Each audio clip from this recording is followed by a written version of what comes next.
നിലമ്പൂർ ഉപതെരഞ്ഞെടുപ്പ് ഫലം പിണറായി സർക്കാരിന് വൻ തിരിച്ചടിയായി. നിലവിലുള്ള സ്വന്തം MLA PV അൻവർ രാജിവെച്ച് മുന്നണി വിട്ടതോടെ പ്രതിരോധത്തിലായ LDF-ന് ഈ ഉപതെരഞ്ഞെടുപ്പ് വീണ്ടും വലിയ പ്രഹരമാണ് ഏൽപ്പിച്ചത്. അൻവർ നേടിയ വോട്ട് ഇരു മുന്നണികളെയും ഞെട്ടിക്കുകയും ചെയ്തു.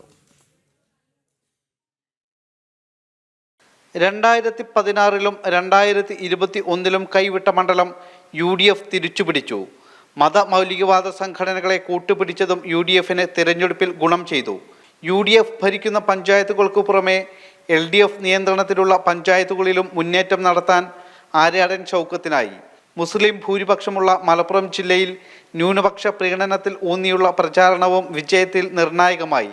ഉപതെരഞ്ഞെടുപ്പുകളിൽ വോട്ട് കുറയാറുള്ള NDAക്ക് ഇത്തവണ വോട്ട് വിഹിതം വർദ്ധിപ്പിക്കാനായത് ആത്മവിശ്വാസം പകരുന്നു.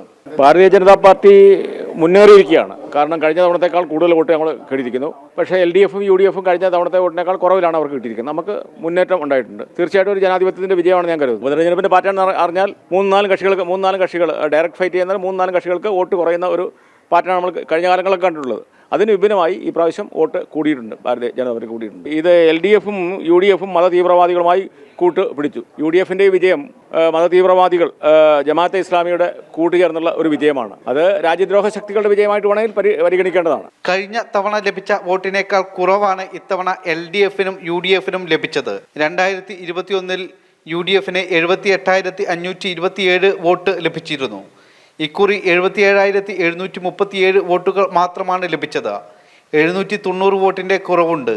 കഴിഞ്ഞ പ്രാവശ്യം 81,227 വോട്ട് ലഭിച്ച LDF-ന് ഇത്തവണ ലഭിച്ചത് 66,660 വോട്ടുകൾ മാത്രം.